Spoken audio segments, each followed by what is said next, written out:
So let's start with some right triangle basics.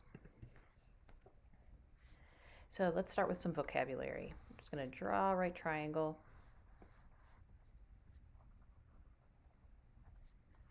So we'll indicate the right triangle here, the right angle here. Remember, the side opposite the right angle is called the hypotenuse. And then we refer to the other sides as legs. So we can call this leg 1. I'll just call this leg 2. And then there's also an interesting relationship among the angles. So maybe we'll just call one angle, we'll just label the vertices of the triangle. So we'll call this A, typically call the right angle C, it's just kind of a standard thing to do, and we'll call this other angle B. And so what's true is that all three angles in a triangle sum to 180 degrees. So we can say A plus B plus C is equal to 180 degrees. And so that what that also implies, since we know that C angle is 90, is that the sum of the two other angles, A and B, must equal 90 degrees. And we also call that complementary angles. And so that can be helpful too when we start to solve right triangles. The other thing that we often label are the individual sides of the triangle. So I'm going to just change the color to red. So the side opposite angle A, we refer to with a lowercase a. The side opposite the angle B we'll refer to with lowercase b, and then that hypotenuse, so opposite angle C, would be little c. And then we know the relationship among the sides. That's the Pythagorean theorem. So we know that a squared plus b squared is equal to c squared. And so that's another tool that will help us as we talk through some different examples in this section. So now let's talk about our trigonometric ratios when it comes to a right triangle. So let's identify these. We're going to call these trig ratios. And we're going to define sine, cosine, tangent, and the reciprocal functions. Often people teach this using the kind of organizer SOHCAHTOA. So I'm going to write that down. So ka, and I actually spelled that wrong. Let me fix that. That should be an H. TOA. And so that can help you remember these ratios. So if we start with sine, and I'm just going to choose that bottom angle, but let's go ahead and draw another triangle, and we'll just label it a little bit differently so we can keep this straight. So here's our right angle, and I'm just going to call this angle theta. And so we're going to find the trig ratios of that angle theta. So if I'm going to find sine theta, so the side opposite theta is called the opposite side when we're referring to these trig ratios. The side opposite the right angle, as we discussed above, is the hypotenuse. And then this other side that is actually next to theta, we call the adjacent side. And then this is how we define those trig ratios. So sine of theta is the opposite side, so opposite over the hypotenuse. Cosine of theta is the adjacent side over the hypotenuse. And then tangent of theta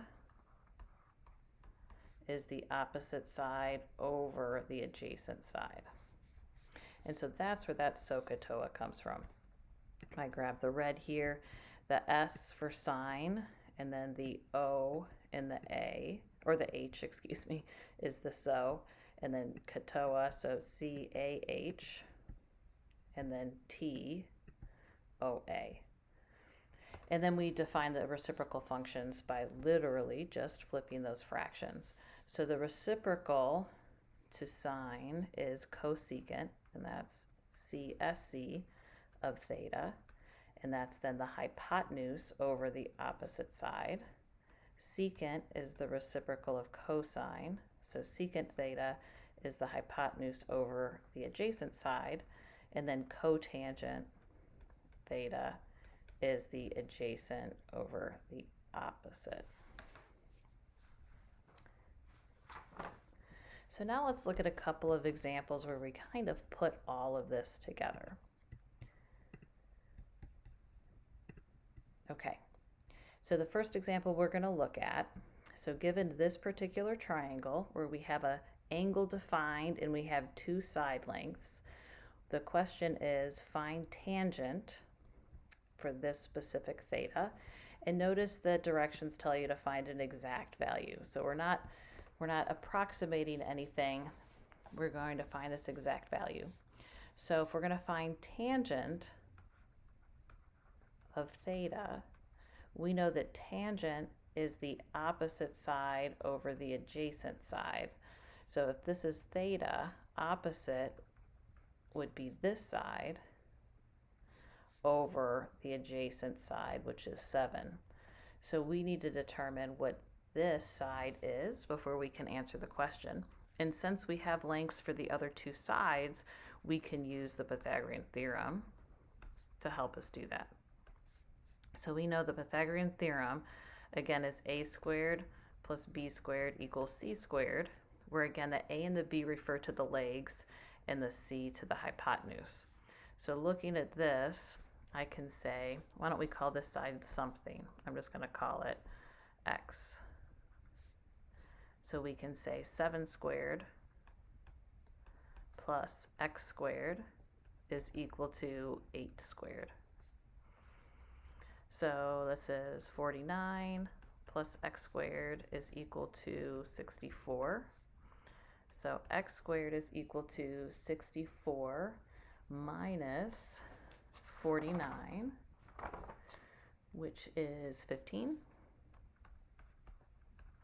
And then we would take the square root of both sides to just get x. So x is equal to the square root of 15. So that's what this side is going to be, square root of 15. And that's where it says find the exact value. We don't want to approximate that. We're just going to leave it as the square root of 15. So opposite is the square root of 15, and then adjacent is 7. So tangent theta is equal to the square root of 15 over 7. Let's find a couple other of the ratios. So what if the question had asked you to find sine of theta? So sine we know is opposite over hypotenuse. So the opposite again is the square root of 15, and the hypotenuse in this case is 8. What about, why don't we pick one of the reciprocal functions? Let's look at cosecant of theta. So cosecant means we would do hypotenuse over opposite. So the hypotenuse is 8, and then over the opposite side, which is the square root of 15. Now it's typical to rationalize the denominator here. So that means I would multiply the top and bottom by the square root of 15. And so now multiplying across, this gives me 8 root 15 over square root 15 times itself is just 15. So that is the exact value.